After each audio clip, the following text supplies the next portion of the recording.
கட்சி எல்லா கட்சிக்கும் நிதி வரும். அந்த நிதி அந்த கட்சி எப்படி யூஸ் பண்ணுது அப்படிங்கறத நம்ம பார்க்கணும். இவங்க எதுக்கு யூஸ் பண்றாங்க? எதிர்கட்சிகள் ஆளக்கூடிய மாநிலமா இருந்தா அங்க இருக்கக்கூடிய எம்எல்ஏஸ் எம்பிஸ் கிட்ட போய் பேரம் பேச வேண்டியது, அவங்களை கூட்டிட்டு போய் ரிசார்ட்ல உட்கார வச்சு ஊதி கொடுத்து கூட்டி கொடுத்து, நான் பச்சையா பேசுறேன்னு நினைக்காதீங்க, இதுதான் உண்மை. அத சில விஷயங்களை வந்து நாம பேசியே ஆகணும். அவங்கள கட்சி தாவ வைக்கிறதுக்கு இந்த பணத்தை யூஸ் பண்றாங்க. நல்ல அன்பா சகோதரத்துவத்தோட சந்தோஷமா இருக்கக்கூடிய மக்களுக்கிடையே வன்முறையை தூண்டி வெறுப்பு பிரச்சாரம் செய்யறதுக்கும் இந்த பணத்தை யூஸ் பண்றாங்க. ஏதாவது ஒரு பண்டிகை வந்தா முன்னெல்லாம் சந்தோஷமா இருக்கும். இப்பெல்லாம் யாராவது ஜெய் ஸ்ரீராம்னு சொன்னா பக்தியை விட பயம் தான் அதிகம் வருது. ஐயோ எங்கடா அடுத்த கலவரத்தை தொடங்கிடுவாங்களோ அப்படின்னு தோணுது. அந்த அளவுக்கு இன்னைக்கு இந்த பணம் இது போன்ற சமூக விரோத சக்திகளுக்கு பயன்படுகிறது. இதெல்லாம் இல்லாம ஆளுநர் ஒரு அடியாளை கொண்டு வந்து உட்கார வச்சிருக்காங்க. எதிர்கட்சி ஆளக்கூடிய மாநிலம்லாம் ஒரு அடியாள ஒரு ஆளுநர் வந்து உட்கார்ந்துக்குவார். அவருக்கு இங்க இருக்கக்கூடிய சப்ஜெக்ட் என்னங்கிறதும் தெரியாது, சிலபஸ் என்னங்கிறதும் தெரியாது, கொஸ்டின் பேப்பர் என்னங்கிறதும் தெரியாது, ஆன்சரும் தெரியாது. அவர் பாட்டுக்கு தனியா ஒரு ரேஞ்ச்ல தனியா பேசிட்டு இருப்பாரு. அவர் அப்பப்ப அவரை அடிச்சு உட்கார வைக்கணும். அது ஒண்ணு நம்ம முதலமைச்சர் பண்ணணும், இல்லன்னா சுப்ரீம் கோர்ட் பண்ணணும். நம்ம அக்கா குஷ்பு இருக்காங்கல்ல, ஆனா ஒன்னா டிவில வந்து ஐயோ என்ன அசிங்கப்படுத்திட்டாங்க, ஐயோ என்ன அவமானப்படுத்திட்டாங்க, ஐயோ நான் மான நஷ்ட வழக்கு போறேன் அப்படின்னு நீலிக்கண்ணி அவங்க தேசிய மகளிர் ஆணையத்துல ஒரு முக்கியமான பொறுப்புல இருக்கிறாங்க. மணிப்பூர்ல நடந்த இந்த சம்பவம் தேசிய மகளிர் ஆணையத்துக்கு கம்ப்ளைண்டா போய் 40 நாள் வாய மூடிட்டு பேசாம இருந்தாங்க. எந்த நடவடிக்கையும் எடுக்காம பெண்களுக்கு எதிராக கடுமையான ஒரு சொல்ல கூட நாம பிரயோகம் பண்ணக்கூடாது அப்படின்னு சொல்றாரு. அவர் சொல்லக்கூடிய அதே தேதியில் உள்துறை அமைச்சர் அமித்ஷாவும் குஜராத் அரசாங்கமும் சேர்ந்து இவங்க 8 பேரையும் விடுதலை பண்ணுது. இதுக்கு என்ன காரணம் சொல்றாங்க தெரியுமா? இவர்கள்லாம் உயர் வகுப்பை சேர்ந்தவர்கள், இவர்களெல்லாம் சன்ஸ்காரிகள், இவர்கள்லாம் இந்த மாதிரி தப்ப பண்ணிருக்க மாட்டாங்க அப்படின்னு சொல்லி விடுதலை பண்றாங்க. இதுதான் இவர்கள் பெண்களை பாதுகாக்கும் லட்சணம். பெண்களுடைய பாதுகாப்பை பாஜக அரசாங்கம் வந்தால்தான் உறுதி செய்ய முடியும் அப்படின்னு சொன்னாரா இல்லையா? ஆனா இன்னைக்கு நிலைமை என்ன தெரியுமா? உங்களுக்கு சில படங்கள் காட்டுறேன். இவர் யார் தெரியுமா? இவர் பேரு ராம் ரஹீம். இவர் ஒரு போலீஸ் சாமியார். இன்னை தேதியில இவர் ஜெயில இருக்கணும். பல கொலை கற்பழிப்பு வழக்குகளுக்காக இவருக்கு வந்து 20 வருஷம் ஜெயில் தண்டனை கொடுத்திருக்காங்க. ஆனா இந்த மனுஷன் பரோல்ல வெளியில சுத்திட்டு இருக்காரு. அவர் ஜெயிலுக்குள்ள இருந்ததை விட ஜெயிலுக்கு வெளியே இருந்த நாட்கள் தான் அதிகம். இன்னைக்கு இந்த மனுஷனோட உயிருக்கு ஆபத்துன்னு சொல்லி இந்த பாஜக அரசு ஒரு கொலை கற்பழிப்பு குற்றவாளிக்கு Z+ பாதுகாப்பு கொடுத்திருக்காங்க. Z+ பாதுகாப்புக்கு ஒரு மாதத்திற்கு 33 லட்சம் ரூபாய் செலவாகும். யார் பணம் அது? நம்ம பணத்தை எடுத்து ஒரு கொலை குற்றவாளிக்கு இவங்க பாதுகாப்பு கொடுத்துட்டு இருக்காங்க. இதுதான் இவர்கள் பெண்களை பாதுகாக்கும் லட்சணம். குஜராத்ல மழை அப்படின்னா ஓடுறாரு பிளைட் எடுத்துட்டு மோடி. உடனே போய் இறங்கின உடனே ஒரு 1000 கோடியை தூக்கி கொடுக்கிறாரு. ஐயோ மக்கள்லாம் கஷ்டப்படுறாங்க. இங்க மழை வந்தோடனே என்ன நடந்துச்சு? வந்தாங்க அப்படியே நிதியமைச்சரம் அப்படியே வந்துட்டு அந்த நீலாம்பரி வந்து அப்படியே ஒரு மேற்பார்வை பார்த்தாங்க. பெருமாள் ஊர்வலம் போறதுக்கு ரோட சரி பண்ணுங்க முதல்ல அப்படின்னாங்க. போட வேண்டியதெல்லாம் உண்டியல்ல போட்டாதீங்க, தட்டுல போடுங்க அப்படின்னாங்க. சரி தேசிய பேரிடரா அறிவிச்சு எங்களுக்கு ஒரு 1000 கோடி கொடுங்க அப்படின்னு கேட்டா அதெல்லாம் முடியாது அப்படிங்கிறாங்க. நீங்க கேட்கும் போதெல்லாம் தூக்கி கொடுக்கறதுக்கு நாங்க என்ன ஏடிஎம் வச்சிருக்கோம் அப்படின்னு நக்கலா பேசுறாங்க. பதிலுக்கு இது உங்க அப்பா வீட்டு சொத்தா நாம கேள்வி கேட்டா நாம மரியாதை இல்லாம பேசுறோம் அப்படின்னு நம்மள நோக்கி விமர்சனம் வைக்கிறாங்க. மகளிர் உரிமை திட்டம் அண்ணன் சொன்ன மாதிரி 1,16,00,000 பேருக்கு கொடுத்துட்டாங்க. இன்னும் 40 லட்சம் பேருக்கு இந்த அரசாங்கம் கொடுக்காதா? ஒரு திட்டம் யாருக்கு நியாயமாக முதல்ல போய் சேரணுமோ, யாருக்கு அதிக தேவை இருக்கோ அவங்களுக்கு கொடுத்துட்டாங்க. இனி இருக்கக்கூடிய அப்ளிகேஷன்ஸ் ஆராய்ச்சி அவர்களுக்கும் நிச்சயமா செய்வாங்க. எல்லாரும் ஏன் கேள்வி கேட்கிறாங்க? இந்த அரசாங்கம் செய்யும் அப்படிங்கிற நம்பிக்கை இருக்கிறதுனால கேட்கிறாங்க. மோடி அரசாங்கமோ எடப்பாடி அரசாங்கமோ இருந்தா கேள்வியே கேட்க மாட்டாங்க. ஏன்னா வராது அப்படின்னு தெரியும். வரும் ஆனா வராதுங்கிற நிலைமை தான். இப்ப நாமெல்லாம் ஒரு லோன் வாங்கி ஒரு இஎம்ஐ கட்டலைன்னா பேங்க்காரன் வீட்டு வாசல்ல வந்து நின்று அசிங்கமா கேட்கறான்ல கேள்வி. இந்த கார்ப்பரேட் கம்பெனிகள்லாம் பல லட்சம் கோடி லோனா வாங்கிட்டு அதை திருப்பி கட்டாம கம்யூனிட்டி எங்கேயாவது ஓடி போயிடுறான். இப்படி கார்ப்பரேட்டுகள் நம்மளுடைய வரி பணத்தை சுரண்டி சாப்பிட்டுட்டு ஓடி போனதுனால கடந்த 10 ஆண்டுகள்ல பாத்தீங்கன்னா கிட்டத்தட்ட 14 லட்சம் கோடி வாரா கடன் சொல்லி இந்த பாஜக அரசு தள்ளுபடி பண்ணிருக்கு. அப்ப இவ்வளவு பெரிய நஷ்டத்தை வந்து எப்படி ஈடு கட்டுறது? ஒரு இடத்துல வந்து கடன் கொடுத்துட்டோம், அந்த கடன் வரல, அரசாங்கத்துக்கு நஷ்டம் தானே அது. அப்ப அந்த நஷ்டத்தை எப்படி ஈடு கட்டுறாங்க? அதுக்கும் இழிச்சவாயங்க நாம தான். நம்ம தலையில தான் அதுவும் வந்து விடியுது. இன்னைக்கு நீங்க வாங்கக்கூடிய கல்வி கடனாக இருக்கட்டும், இல்ல வீட்டு கடனாக இருக்கட்டும், வாகன கடனாக இருக்கட்டும், எல்லாத்துக்கும் ரேட் ஆஃப் இன்ட்ரெஸ்ட் அதிகம் பண்ணிட்டான். இஎம்ஐ கட்டுறவங்களுக்கு தெரியும் இன்னைக்கு எவ்வளவு இஎம்ஐ நீங்க கட்டிட்டு இருக்கீங்க அப்படிங்கறது யோசிச்சு பாருங்க. எவ்வளவு வட்டி விகிதம் எவ்வளவு அதிகமா இருக்கு அப்படிங்கறது யோசிச்சு பாருங்க. அப்ப அவங்க ஏமாத்திட்டு போனதுக்கும் சேர்த்து நாம வரி கட்டிட்டு இருக்கோம். இப்ப அம்மா கிட்ட அதெல்லாம் வாங்க காசு இல்லடி தங்கம், இருக்கிறத வச்சு படிக்கணும். சரி. பெரியார் நகர் வாட்டர் டேங்க் ஒண்ணு. இனி விடியல் பயணம்தாம்மா. பெண்கள் இனி அரசு பேருந்துல இலவசமா பயணம் செய்யலாம். இனிமே டிக்கெட் செலவு இல்லைங்க. டிக்கெட் காசு இப்ப என் குழந்தைக்கு டேபிள் ஆச்சு. முதல்வர் ஸ்டாலின் அண்ணாவோட விடியல் பயண திட்டத்தால நான் மட்டும் இல்லைங்க, ஒரு நாளைக்கு சராசரியா 50 லட்சம் பெண்கள் பயனடைறாங்க. இந்தியாவை காக்க ஸ்டாலின் அழைக்கிறேன். சாதிக் அண்ணனுக்கு வந்து ஒரு பெரிய தேங்க்ஸ் சொல்லணும். 10 வருஷம் மோடி ஆட்சியை ஒரு மெகா சீரியலா இங்க கதையா சொல்லி அழகா ஓட்டி காமிச்சிட்டாரு. எப்படி புளிச்சு போன மாவை திரும்ப திரும்ப அரைச்சு ஊசி போன வடையை சுட்டு இவ்வளவு வருஷம் நம்மளெல்லாம் வந்து ஏமாத்திட்டு இருந்திருக்காங்க அப்படிங்கிறத 20 நிமிஷத்துல ரொம்ப அழகா ஜனரஞ்சகமா எல்லாருக்கும் புரியுற வகையில சொல்லிட்டாரு. அதை தாண்டி பல விஷயங்களை இன்னைக்கு உங்களோட ஷேர் பண்ணணும் அப்படின்னு நினைக்கும் பொழுது ஒரு அழகா பிரைம் செட் பண்ணி வச்சுட்டார் உங்களை எல்லாரையும். நல்ல குஷிப்படுத்தி உற்சாகப்படுத்தி பல விஷயங்களை சிரிப்போட சிந்திக்கவும் வச்சிருக்கிறாரு. அதை தாண்டி சில விஷயங்களை வந்து இன்னைக்கு நம்ம பேச வேண்டியிருக்கு. இன்னைக்கு இந்த தேர்தல் களத்துல யாருக்கு ஓட்டு போடணும் அப்படிங்கிறத விட யாருக்கு ஓட்டு போடக்கூடாது அப்படிங்கறத ரொம்ப முக்கியமா நாம கவனிக்க வேண்டியிருக்கு. இந்த 10 வருஷமா மோடிக்கு கேரண்டின்னு பல விஷயங்களை நம்மளுக்கு கேரண்டியா சொன்ன இந்த மோடி அரசாங்கம், நரேந்திர மோடி அவர்கள் அதை எல்லாத்தையும் நிறைவேற்றினாரா அப்படிங்கிற ஒரு கேள்வியை நாம கேட்க வேண்டியிருக்கு. 2 வாய்ப்பு கொடுத்துட்டோம். 2 வாய்ப்புல அவர் கொடுத்த வாக்குறுதியை நிறைவேற்றி இருக்கிறாரா? 2014 பெட்ரோல் விலை 72 ரூபாய்.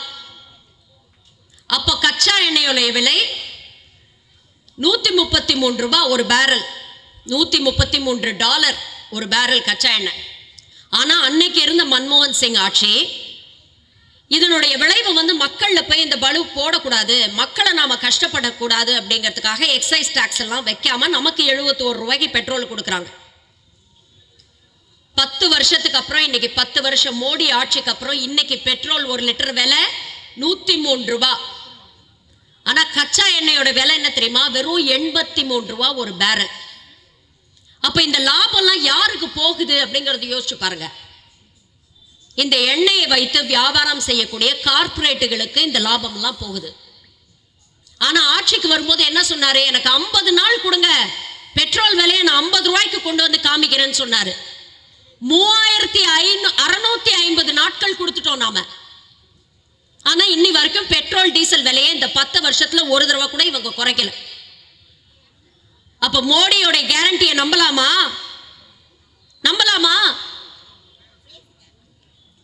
கேஸ் விலை 2014 420 ரூபாய் இருந்தது.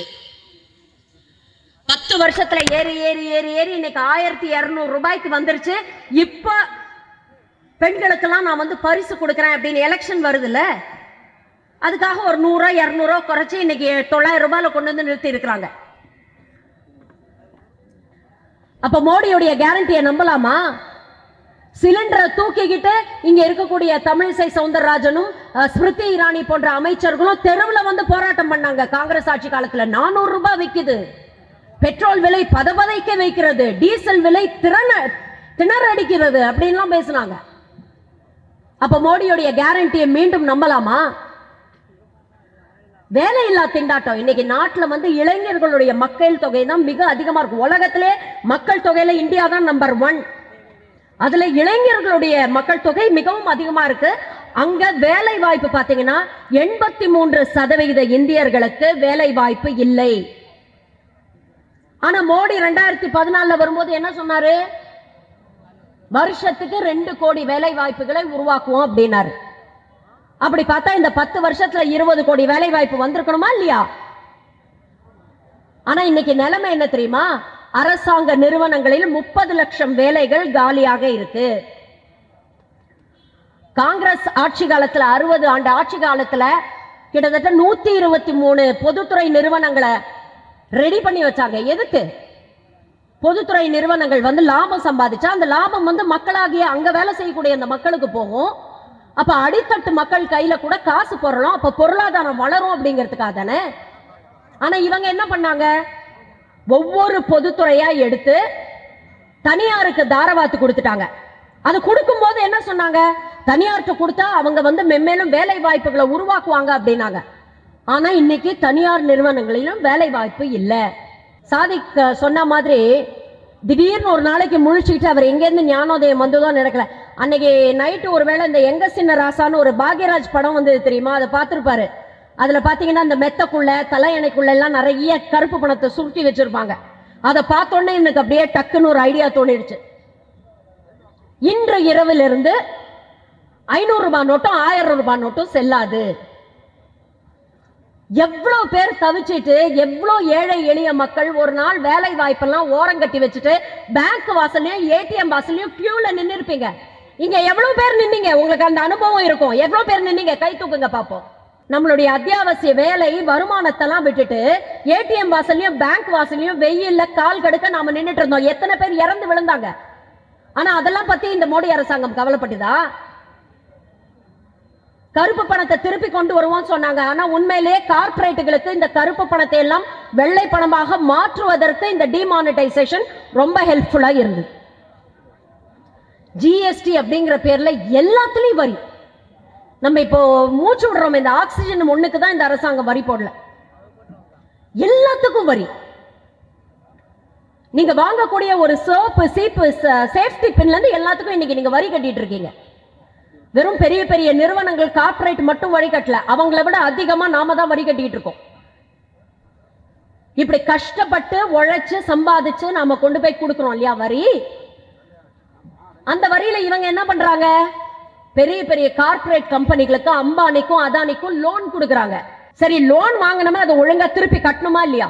இப்ப நாமெல்லாம் ஒரு லோன் வாங்கி ஒரு இஎம்ஐ கட்டலைன்னா பேங்க்காரன் வீட்டு வாசல்ல வந்து நின்று அசிங்கமா கேட்கறான்ல கேள்வி.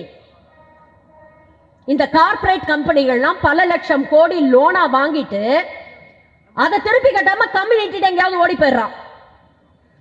இப்படி கார்ப்பரேட்டுகள் நம்மளுடைய வரி பணத்தை சுரண்டி சாப்பிட்டுட்டு ஓடி போனதுனால கடந்த 10 ஆண்டுகள்ல பாத்தீங்கன்னா கிட்டத்தட்ட 14 லட்சம் கோடி வாரா கடன் சொல்லி இந்த பாஜக அரசு தள்ளுபடி பண்ணிருக்கு. அப்ப இவ்வளவு பெரிய நஷ்டத்தை வந்து எப்படி ஈடு கட்டுறது? ஒரு இடத்துல வந்து கடன் கொடுத்துட்டோம், அந்த கடன் வரல, அரசாங்கத்துக்கு நஷ்டம் தானே அது. அப்ப அந்த நஷ்டத்தை எப்படி ஈடு கட்டுறாங்க? அதுக்கும் இழிச்சவாயங்க நாம தான், நம்ம தலையில தான் அதுவும் வந்து விடியுது. இன்னைக்கு நீங்க வாங்கக்கூடிய கல்வி கடனாக இருக்கட்டும், இல்ல வீட்டு கடனாக இருக்கட்டும், வாகன கடனாக இருக்கட்டும், எல்லாத்துக்கும் ரேட் ஆஃப் இன்ட்ரெஸ்ட் அதிகம் பண்ணிட்டான். இஎம்ஐ கட்டுறவங்களுக்கு தெரியும் இன்னைக்கு எவ்வளவு இஎம்ஐ நீங்க கட்டிட்டு இருக்கீங்க அப்படிங்கறது யோசிச்சு பாருங்க. எவ்வளவு வட்டி விகிதம் எவ்வளவு அதிகமா இருக்கு அப்படிங்கறது யோசிச்சு பாருங்க. அப்ப அவங்க ஏமாத்திட்டு போனதுக்கும் சேர்த்து நாம வரி கட்டிட்டு இருக்கோம். கார்ப்பரேட்டுகளுக்கு மட்டும் 14 லட்சம் கோடி தள்ளுபடி பண்ணியிருக்கிறாங்க. ஆனா விவசாயிகள் கடனை தள்ளுபடி பண்ணுங்க அப்படின்னு கேட்டா முடியாதுங்கிறாங்க. கல்வி கடனை தள்ளுபடி பண்ணுங்க அப்படின்னு கேட்டா முடியாது அப்படிங்கிறாங்க. மினிமம் பேலன்ஸ் வைக்கலன்னா ஃபைன், ஏடிஎம்ல டிரான்சாக்ஷன் பண்ணா ஃபைன், பேங்க்ல இருந்து உங்க போனுக்கு எஸ்எம்எஸ் வருதுல அதுக்கு சார்ஜ் பண்றாங்க, சர்வீஸ் சார்ஜ்.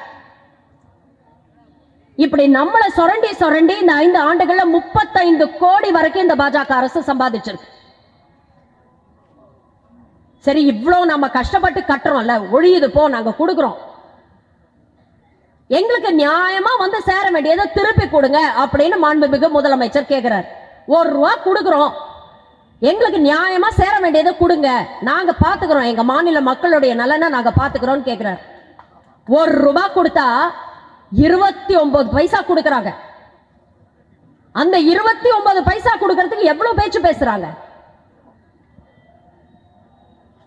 மழையினால இங்க எவ்வளவு அவஸ்தைப்பட்டோம், எவ்வளவு பேர் வாழ்க்கை இழந்து, வாழ்வாதாரத்தை இழந்து, உடைமைகள்லாம் இழந்து எவ்வளவு கஷ்டப்பட்டு இருந்தோம். குஜராத்ல மழை அப்படின்னா ஓடுறாரு பிளைட் எடுத்துட்டு மோடி. உடனே போய் இறங்கின உடனே ஒரு 1000 கோடியை தூக்கி கொடுக்கிறாரு. ஐயோ, மக்கள்லாம் கஷ்டப்படுறாங்க. இங்க மழை வந்தோடனே என்ன நடந்துச்சு? வந்தாங்க, அப்படியே நிதியமைச்சரம் அப்படியே வந்துட்டு அந்த நீலாம்பரி வந்து அப்படியே ஒரு மேற்பார்வை பார்த்தாங்க. பெருமாள் ஊர்வலம் போறதுக்கு ரோட சரி பண்ணுங்க முதல்ல அப்படின்னாங்க. போட வேண்டியதெல்லாம் உண்டியல்ல போட்டாதீங்க, தட்டுல போடுங்க அப்படின்னாங்க. சரி, தேசிய பேரிடரா அறிவிச்சு எங்களுக்கு ஒரு 1000 கோடி கொடுங்க அப்படின்னு கேட்டா அதெல்லாம் முடியாது அப்படிங்கிறாங்க. நீங்க கேட்கும் போதெல்லாம் தூக்கி கொடுக்கறதுக்கு நாங்க என்ன ஏடிஎம்மா வச்சிருக்கோம் அப்படின்னு நக்கலா பேசுறாங்க. பதிலுக்கு இது உங்க அப்பா வீட்டு சொத்தான் நாம கேள்வி கேட்டா நாம மரியாதை இல்லாம பேசுறோம் அப்படின்னு நம்மளை நோக்கிய விமர்சனம் வைக்கிறாங்க. 2014 யுஎஸ் டாலருக்கு இணையாக ரூபாயோடைய மதிப்பு எவ்வளவு இருந்தது தெரியுமா? 62 ரூபாய் இருந்தது. அன்னைக்கு மோடியோடைய வயசும் 62. இந்த 10 வருஷத்துல அதுக்கு எவ்வளோ எள்ளி நகையாடினாரு, எவ்வளோ காங்கிரஸ் அரசாங்கத்தை கேவலமா பேசினார் அந்த மனுஷன். இன்னைக்கு 10 வருஷத்துல அவர் வயசை விட கூடி போச்சு. இன்னைக்கு அமெரிக்கன் டாலருக்கு நிகராக இந்திய ரூபாயின் மதிப்பு 84 தொட்டிருக்கு. இதனால விலைவாசி எவ்வளவு ஏறி இருக்கு யோசிச்சு பாத்தீங்களா?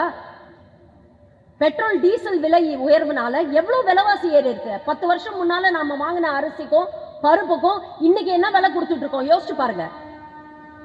மருந்துங்க, ஒரு ஆர்டினரி இருமல் மருந்து ஒரு பாட்டில் வாங்கினீங்கன்னா ஒரு காலத்துல 80 ரூபாய் இருந்தது, இன்னைக்கு 120 ரூபாய் விக்குது.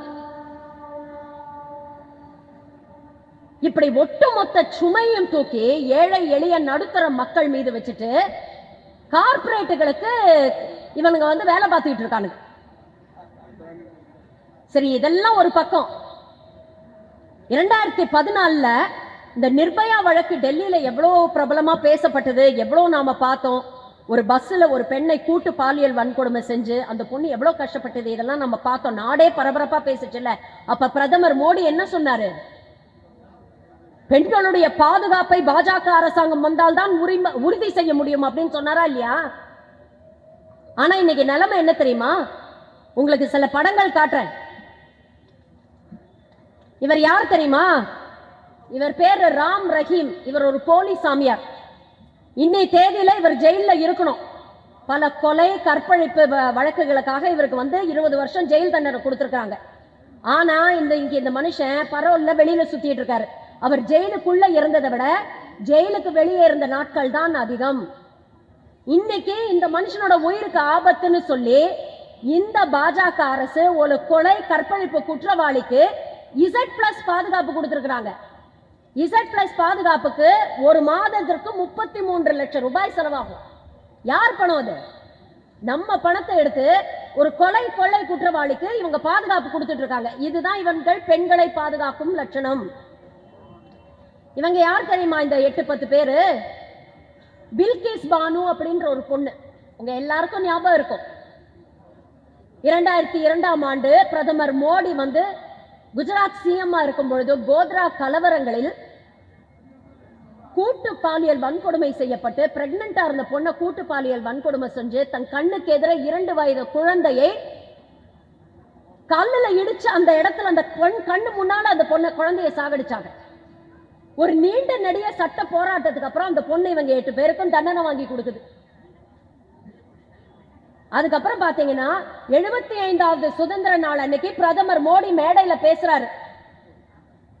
பெண்களுக்கு எதிராக கடுமையான ஒரு சொல்ல கூட நாம பிரயோகம் பண்ணக்கூடாது அப்படின்னு சொல்றாரு. அவர் சொல்லக்கூடிய அதே தேதியில் உள்துறை அமைச்சர் அமித்ஷாவும் குஜராத் அரசாங்கமும் சேர்ந்து இவங்க 8 பேரையும் விடுதலை பண்ணுது. இதுக்கு என்ன காரணம் சொல்றாங்க தெரியுமா? இவர்கள்லாம் உயர் வகுப்பை சேர்ந்தவர்கள், இவர்களெல்லாம் சன்ஸ்காரிகள், இவர்கள்லாம் இந்த மாதிரி தப்ப பண்ணிருக்க மாட்டாங்க அப்படின்னு சொல்லி விடுதலை பண்றாங்க. இதுதான் இவர்கள் பெண்களை பாதுகாக்கும் லட்சணம். மல்யுத்த வீராங்கனைகள் உங்களுக்கு தெரியும், நம்ம நாட்டுக்காக போய் ஒலிம்பிக்ஸ்ல விளையாடி தங்க பதக்கம் வென்று நாட்டுக்கே பெருமை தேடி தந்த பெண்கள். அன்னைக்கு வந்து மோடி வந்து அவர்களை புகழ்ந்து நாட்டுடைய தங்க மகள் அப்படின்லாம் புகழ்ந்து பேசினாரு. அதே மல்யுத்த வீராங்கனைகள் டெல்லியில 1.5 மாசம் போராட்டம் பண்றாங்க. பாஜக எம்பி, சிட்டிங் பாஜக எம்பி பிரிஜ்பூஷன் சரண் சிங்னு ஒரு பொம்பளை பொறுக்கி தொடர்ந்து இவர்களுக்கு பாலியல் வன்புணர்வு, பாலியல் தொல்லை கொடுத்து அவர் மேல 2 வழக்குகள் இருக்கு. அதுல 1 பாக்சோ வழக்கு. 18 வயசுக்கு கீழே இருக்கக்கூடிய குழந்தைக்கு பாலியல் தொல்லை கொடுத்தாருன்னு. இந்த வழக்குகள் உண்மை, இவர்கள் சொல்லக்கூடிய குற்றச்சாட்டுகள் உண்மைன்னு டெல்லி போலீஸ் போய் டெல்லி ஹைகோர்ட்ல சொல்லுது. ஆனா நம்ம பிரதமர் என்ன பண்றாரு? அதை எதிலேயே காதலியே வாங்கிக்காம செங்கோலை கையில தூக்கிட்டு புது நாடாளுமன்றத்தை திறந்து வைக்கிறேன்னு நாடாளுமன்றத்துக்கு போகிற அதே நேரத்துல இங்க போராடக்கூடிய இந்த நாட்டுக்கு பெருமை தேடி தந்தக்கூடிய இந்த பெண்களை தரதரன்னு டெல்லி போலீஸ் இழுத்துட்டு போகுது. இவர்களுக்கு பாலியல் தொல்லை கொடுத்த சிட்டிங் பிஜேபி எம்பி பாராளுமன்றம் வாசல்ல நின்று சிரிச்சு செல்ஃபி எடுத்துக்கிட்டு இருக்கார். மணிப்பூர் சம்பவம் நம்ம எல்லாரும் மறந்திருக்கவே மாட்டோம். 2 பெண்கள் நிர்வாணப்படுத்தி 600-700 பேர் ரோட்ல பாலியல் தொல்லை கொடுத்து தரதரன் இழுத்துட்டு போறான். நாட்டிலே ஒரு பெரும் பரபரப்பை ஏற்படுத்திச்சு இந்த வீடியோ. அங்க இருக்கக்கூடியது பாஜக மாநில அரசாங்கம். அந்த சிஎம் பிரேன் சிங் கிட்ட கேட்டா என்ன சொல்றாரு, இப்படிதான் தினம் தினம் நடக்குது, ஏதோ ஒரு வீடியோ வெளியில வந்ததுங்கிறதுக்காக இவ்வளவு பரபரப்பா எதுக்கு பேசுறீங்க, இதெல்லாம் கடந்து போங்க அப்படின்னு சர்வசாதாரணமா சொல்றாரு ஒரு மாநிலத்துடைய முதலமைச்சர். நம்ம அக்கா குஷ்பு இருக்கிறாங்கல்ல, ஆனா ஒன்னா டிவியில வந்து ஐயோ என்ன அசிங்கப்படுத்திட்டாங்க, ஐயோ என்ன அவமானப்படுத்திட்டாங்க, ஐயோ நான் மான நஷ்ட வழக்கு போறேன் அப்படின்னு நீலி கண்ணி விழுத்தாங்களே, அவங்க தேசிய மகளிர் ஆணையத்துல ஒரு முக்கியமான பொறுப்புல இருக்கிறாங்க. மணிப்பூர்ல நடந்த இந்த சம்பவம் தேசிய மகளிர் ஆணையத்துக்கு கம்ப்ளைண்டா போய் 40 நாள் வாய மூடிட்டு பேசாம இருந்தாங்க. அவங்க எந்த நடவடிக்கையும் எடுக்காம. இப்படி பெண்களுக்கு எதிரான வன்கொடுமை சம்பவங்கள் எத்தனையோ சொல்லிக்கிட்டே போகலாம். இது எல்லாத்தையும் விட பெருசா ஒரு வடை சுட்டாரு பாருங்க, ஊழலை ஒழித்து விடுவோம். இன்னைக்கு நாட்டுல மட்டும் இல்ல, உலகத்திலேயே மிகப்பெரிய ஊழலாக இருக்கக்கூடியது தேர்தல் பத்திரம் அப்படிங்கிற ஊழல். கார்பரேட்டுகளை மிரட்ட வேண்டியது, இடி சிபிஐ ஐடி அவங்க வீட்டுக்கு அனுப்ப வேண்டியது, அவங்க கிட்ட இருந்து காசை வாங்கி கல்லா கட்ட வேண்டியது, இல்ல அவங்களுக்கு ஒரு கான்ட்ராக்டையோ லைசன்ஸையோ தூக்கி கொடுக்க வேண்டியது, பதிலுக்கு அவங்க கிட்ட காசை வாங்கி கல்லா கட்ட வேண்டியது. இப்படி பண்ணியே கிட்டத்தட்ட 10,000 கோடிக்கு மேல பிஜேபி வாங்கி அவங்க கட்சி நிதியா வச்சிருக்கிறாங்க. இன்னைக்கு இந்த பணத்தை யூஸ் பண்ணி இவங்க என்ன பண்றாங்க அப்படிங்கறத கொஞ்சம் யோசிச்சு பாருங்களேன். கட்சி, எல்லா கட்சிக்கும் நிதி வரும், அந்த நிதி அந்த கட்சி எப்படி யூஸ் பண்ணுது அப்படிங்கறத நம்ம பார்க்கணும். இவங்க எதுக்கு யூஸ் பண்றாங்க? எதிர்கட்சிகள் ஆளக்கூடிய மாநிலமா இருந்தா அங்க இருக்கக்கூடிய எம்எல்ஏஸ் எம்பிஸ் கிட்ட போய் பேரம் பேச வேண்டியது, அவங்களை கூட்டிட்டு போய் ரிசார்ட்ல உட்கார வச்சு ஊதி கொடுத்து கூட்டி கொடுத்து, நான் பச்சையா பேசுறேன்னு நினைக்காதீங்க, இதுதான் உண்மை. அத சில விஷயங்களை வந்து நாம பேசியே ஆகணும். அவங்கள கட்சி தாவ வைக்கிறதுக்கு இந்த பணத்தை யூஸ் பண்றாங்க. நல்ல அன்பா சகோதரத்துவத்தோட சந்தோஷமா இருக்கக்கூடிய மக்களுக்கிடையே வன்முறையை தூண்டி வெறுப்பு பிரச்சாரம் செய்யறதுக்கும் இந்த பணத்தை யூஸ் பண்றாங்க. ஏதாவது ஒரு பண்டிகை வந்தா முன்னெல்லாம் சந்தோஷமா இருக்கும், இப்பெல்லாம் யாராவது ஜெய் ஸ்ரீராம்னு சொன்னா பக்தியை விட பயம்தான் அதிகம் வருது. ஐயோ எங்கடா அடுத்த கலவரத்தை தொடங்கிடுவாங்களோ அப்படின்னு தோணுது. அந்த அளவுக்கு இன்னைக்கு இந்த பணம் இது போன்ற சமூக விரோத சக்திகளுக்கு பயன்படுகிறது. இதெல்லாம் இல்லாம ஆளுநர்னு ஒரு அடியாளை கொண்டு வந்து உட்கார வச்சிருக்காங்க. எதிர்கட்சி ஆளக்கூடிய மாநிலம்லாம் ஒரு அடியாளா ஒரு ஆளுநர் வந்து உட்கார்ந்துக்குவார். அவருக்கு இங்க இருக்கக்கூடிய சப்ஜெக்ட் என்னங்கிறதும் தெரியாது, சிலபஸ் என்னங்கிறதும் தெரியாது, கொஸ்டின் பேப்பர் என்னங்கிறதும் தெரியாது, ஆன்சரும் தெரியாது. அவர் பாட்டுக்கு தனியா ஒரு ரேஞ்சில் தனியா பேசிட்டு இருப்பார். அவர் அப்பப்ப அவரை அடிச்சு உட்கார வைக்கணும். அதை ஒண்ணு நம்ம முதலமைச்சர் பண்ணணும், இல்லைன்னா சுப்ரீம் கோர்ட் பண்ணணும். சரி, இவ்வளவு பிரச்சனைகள் இருக்கே. அண்ணன் வந்து ரொம்ப அழகா சொன்னாரு, திமுக அரசு வந்து இந்த கடந்த 3 ஆண்டு ஆட்சியில என்னெல்லாம் நமக்கு பண்ணி இருக்கிறாங்க அப்படிங்கிறது. ஒரு அரசாங்கத்துடைய கடமை என்ன? மக்களுடைய கல்வியை வந்து மேம்படுத்தணும், மக்களுடைய சுகாதாரத்தை மேம்படுத்தணும். இது ரெண்டும் ரொம்ப அடிப்படை. சுவர் இருந்தாதான் சித்திரம் எழுத முடியும். நல்ல கல்வியும் நல்ல ஆரோக்கியமும் இருந்தாதான் நாளைக்கு ஏதாவது வேலை வாய்ப்புக்கு போக முடியும், ஒரு வாழ்வாதாரத்தை ஈட்டி ஒரு வருமானத்தை நம்மளால ஈட்ட முடியும். அப்படி வருமானம் வரும்பொழுது குழுமம் அடுத்த லெவலுக்கு போகும். நாம கஷ்டப்பட்டாலும் நம்ம பிள்ளைங்க வந்து காலேஜுக்கு போகும், டிகிரி முடிக்கும், மேற்படிப்பு போகும், அரசாங்கத்துல பல முக்கியமான இடங்கள்ல போய் உட்காருவாங்க. கைகட்டி நின்ன சமூகம் கையெழுத்து போடுற அளவுக்கு ஒரு வளர்ச்சி பெறும். இது எல்லாத்தையும் தாண்டி என்னதான் கல்வி, ஆரோக்கியம், படிப்பு, மருத்துவம் எல்லாம் இருந்தாலும் மக்கள் வந்து சந்தோஷமா நிம்மதியா இருக்கணும். அதை உறுதி செய்ய வேண்டியது ஒரு அரசாங்கத்துடைய கடமை. மக்கள் ஒத்துமையா சந்தோஷமா இருக்கிறாங்க, அவங்க எந்த மதத்தை சார்ந்தவர்களாக இருந்தாலும் சரி, எந்த சாதியை சார்ந்தவர்களாக இருந்தாலும் சரி, எல்லாரும் ஒத்துமையா சந்தோஷமா இருக்கணும். இதை உறுதி பண்ண வேண்டியது ஒரு அரசாங்கத்தோட வேலை. அதை செய்யற அந்த 10 வருஷமா பிஜேபி கொஞ்சம் யோசிச்சு பாருங்க. உங்களையே நீங்க கேள்வி கேட்டு பாருங்க, உங்களுடைய வாழ்க்கை தரம் இந்த 10 வருஷத்துல எந்த அளவுக்கு மோசமாயிருக்கு. முன்னெல்லாம் வீட்டுல சேமிப்புன்னு ஒண்ணு இருந்தது, இன்னைக்கு வந்து வீட்டு சேமிப்பே குறைஞ்சு போச்சு அப்படிங்கிறாங்க. கடன் வாங்கி தான் பல குடும்பங்கள் இன்னைக்கு வாழ்க்கையை ஓட்டிட்டு இருக்கிறாங்க. அத்தியாவசியத்துக்கே இன்னைக்கு கடன் வாங்கக்கூடிய சூழ்நிலைக்கு இன்னைக்கு பாஜக நம்மள கொண்டு வந்துருச்சு. சரி, கல்வி தான் நமக்கு நல்ல விதமா கிடைக்குதா அப்படின்னு பாத்தீங்கன்னா, ஹிஜாப் போட்டா ஸ்கூலுக்கு வராதேங்கிறான். நீ படிக்கலாம்னாலும் பரவாயில்ல, ஆனா நீ ஹிஜாப் போட்டா ஸ்கூலுக்கு வரக்கூடாதுங்கிறான். யூபியில பெண்களுக்கு எதிராக பல பாலியல் வன்கொடுமைகள் எல்லாமே அதிகமாயிடுச்சுன்னு சொன்னோம்னா ஒரு அரசாங்கம் என்ன பண்ணணும்? பெண்களுக்கு பாதுகாப்பு கொடுக்கறது தானே ஒரு அரசாங்கத்தோட கடமை. ஆனா யூபியில என்ன பண்றாங்க தெரியுமா? பெண்களுக்கு பாதுகாப்பு இல்லை, அதனால 6 மணிக்கு மேல பெண்கள் தயவு செஞ்சு வெளியில வந்துறாங்க, வீட்டுல இருங்க. 6 மணிக்கு மேல ஆபீஸ் நைட் டியூட்டி போகாதீங்க. 6 மணிக்கு மேல கோச்சிங் சென்டர் போகாதீங்க படிக்கிறதுக்கு. 6 மணிக்கு மேல போய் எக்ஸாம் எழுதுறதுலாம் வைக்காதீங்க. எந்த வேலையா இருந்தாலும் 6 மணிக்குள்ள முடிச்சுட்டு வீட்டுக்குள்ள போய் முடங்கி கிடங்க அப்படின்னு சொல்றான். தேசிய கல்விக் கொள்கைன்னு ஒண்ணு கொண்டு வந்து ஹிந்தியை நம்ம மேல திணிச்சு பிள்ளைங்க படிச்சு மேல வரக்கூடிய பிள்ளைங்களுக்கு நீட்டு கியூட்னு ஒரு 1008 கேட்டை போட்டு, சரி இதெல்லாம் உங்களுக்கு ஒத்து வரலன்னா விஸ்வகர்மான்னு ஒரு திட்டம் வச்சிருக்கோம். உங்க அப்பா பாட்டன்லாம் என்ன தொழிலை செஞ்சாரோ அதை நீங்க கத்துக்கங்க, அதுக்கு நாங்க மானியம் தரோம் அப்படின்னு நம்ம சொல்லி ஏமாத்துறாங்க. ஆனா தமிழ்நாட்டில் யோசிச்சு பாருங்க, காலை உணவு திட்டம் தமிழ்நாட்டிலே முதல் முறையா, நம்மளுடைய தமிழ்நாட்டில் மட்டும்தான், இந்தியாவிலேயே முதல் முறையா தமிழ்நாட்டில் ஆரம்பிச்சு வச்ச திட்டம் இது. 17 லட்சம் குழந்தைகள் தினமும் நல்ல சூடா சத்துள்ள ஆரோக்கியமான உணவு தினம் காலையில சாப்பிடுறாங்க.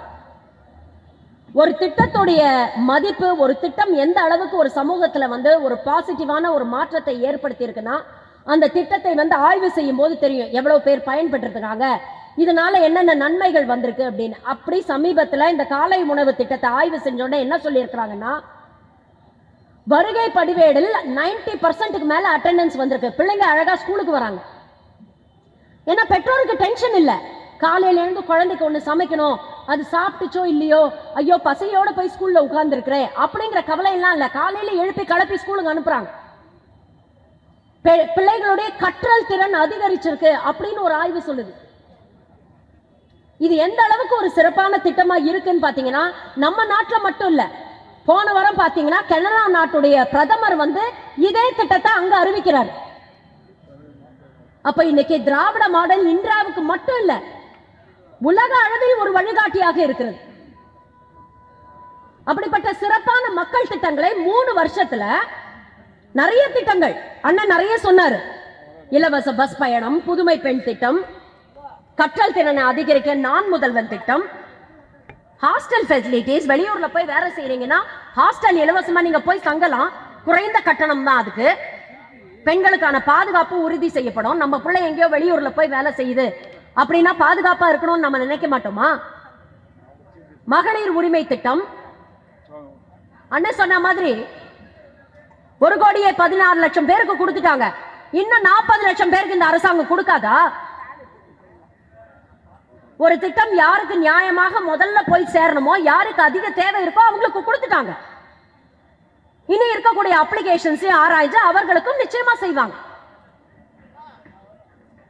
செய்யக்கூடிய அரசுங்கிறதுனால தான் எல்லாரும் கேள்வி கேட்கிறாங்க. யோசிச்சு பாருங்க, ஒவ்வொரு தொகுதிக்கும் முதல்வர் போகும்போது எல்லாரும் ஏன் கேள்வி கேட்கிறாங்க?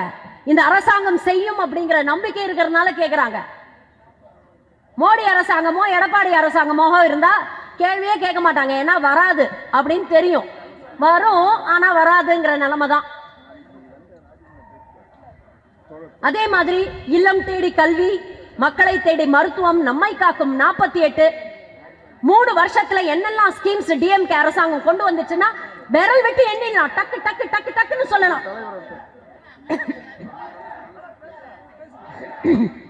இந்த மாதிரி 10 வருஷத்துல மோடி கொண்டு வந்த திட்டம்னு எதையாவது நாம பெருமையா சொல்ல முடியுமா? யோசிச்சு பாருங்க. எல்லா விஷயத்திலும் நமக்கு எதிராக இருக்கக்கூடிய ஒரு பாஜக அரசுக்கு இந்த வாட்டி ஒரு தக்க பாடத்தை கற்பிக்க வேண்டும். எதிரி பரவாயில்ல, எதிரிங்கிறது நமக்கு தெரியும், அவன் மோசம், அவன் நமக்கு நல்லதே செய்ய மாட்டான் அப்படிங்கிறது நமக்கு நல்லாவே தெரியும். ஆனா எதிரியை விட ரொம்ப மோசம் துரோகி.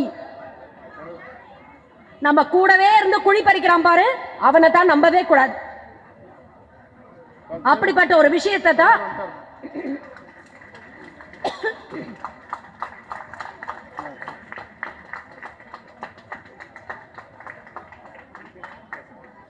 அப்படிப்பட்ட ஒரு விஷயத்தை தான் அதிமுகவின் பொதுச் செயலாளர் திரு எடப்பாடி பழனிசாமி செய்து கொண்டிருக்கிறார். 5 மாசம் முன்னாடி வரைக்கும் பாஜக கொண்டு வந்த எல்லா திட்டத்துக்கும் ஆமாசாமி போட்டு தலையாட்டிட்டு இருந்தவங்க இன்னைக்கு சட்டுன்னு கூட்டணியில இருந்து நாங்க வெளியில வந்துட்டோம், நாங்க பாஜகவை எதிர்க்கிறோம் அப்படின்னு சொல்றாங்க. ஏதாவது ஒரு மேடையில மோடி அப்படிங்கிற வார்த்தையை அவர் உச்சரிச்சிருக்காரா? எப்படி சைனா அப்படிங்கிற வார்த்தை மோடி வாயிலிருந்து வராதோ அதே மாதிரி மோடி அப்படிங்கிற வார்த்தை எடப்பாடி வாயிலிருந்து வராது. அது என்ன மந்திரமோ தெரியல. கூட்டணியில் இருக்கும்போது கூட்டணி தர்மத்துக்காக ஆச்சரிச்சோம். சரி, கூட்டணியை விட்டு வெளியில வந்துட்டீங்களே, அதுக்கப்புறம் தானே மணிப்பூர் சம்பவம் எல்லாம் நடந்தது, ஏன் எதிர்ப்பை பதிவு பண்ண மாட்டீங்களேன்னு கேட்டா இப்ப நாங்க எதிர்கட்சி, அதனால நாங்க பதிவு பண்ண மாட்டோம் அப்படிங்கிறாங்க. இப்படிப்பட்ட அத்தியாவசிய விஷயங்கள்ல இருந்து திசை திருப்பறதுக்கு தான் வாரிசு அரசியல். திமுக ஹிந்து விரோத கட்சி. திமுக ஹிந்து விரோத கட்சியா? எந்த அளவுக்கு திமுக இந்துக்களுக்கு ஆதரவாக இருக்குது அப்படிங்கிறதுக்கு லிவிங் எக்ஸாம்பிள் இங்க இருக்கக்கூடிய நம்மளுடைய அறநிலையத்துறை அமைச்சர் அண்ணன் திரு பி கே சேகர் பாபு அவர்கள். எவ்வளவு விஷயங்கள் இந்த 3 வருஷத்துல. 1069 நாள் ஆட்சியில இருந்தாங்க. 1556 கோவில்கள்ல குடமுழுக்கு நடத்தியிருக்காங்க. கிட்டத்தட்ட 6 லட்சம் கோடிக்கு மேல இருக்கக்கூடிய அரசாங்க நிலங்கள், கோவில் நிலங்களை அரசாங்கம் மீட்டெடுத்திருக்கிறாங்க. கிராமப்புற கோவில்கள், சின்ன சின்ன கோவில்கள், ஆதி திராவிட கோவில்கள், பழங்குடியினர் கோவில்கள்லாம் கிட்டத்தட்ட 1250 கோவில்களை தேர்ந்தெடுத்து வருடத்துக்கு 2 லட்சம் அந்த கோவில்களை மேம்படுத்துறதுக்காக இந்த அரசாங்கம் செலவு பண்ணுது. ஒரு கால பூஜை நடக்கக்கூடிய கோவில்களில் பூசாரிகளுக்கு மாதம் ஊக்கத்தொகை 1000 ரூபாய் முதல் முறையாக இந்த அரசாங்கம் கொடுக்குது. சமத்துவத்தை கோவிலும் கொண்டு வரணுங்கிறதுக்காக அனைத்து சாதியினரும் அர்ச்சகர் ஆகலாம் அப்படிங்கிற ஒரு திட்டத்தை இன்னைக்கு நடைமுறைப்படுத்தி இருக்காங்க. 11 பெரிய திருக்கோவில்களில் தினமும் முழு நேர அன்னதானம் நடக்குது. ஒரு நாளைக்கு 1 லட்சம் பேர் ஏழை எளிய மக்கள் பக்தர்கள் சாப்பிடுறாங்க.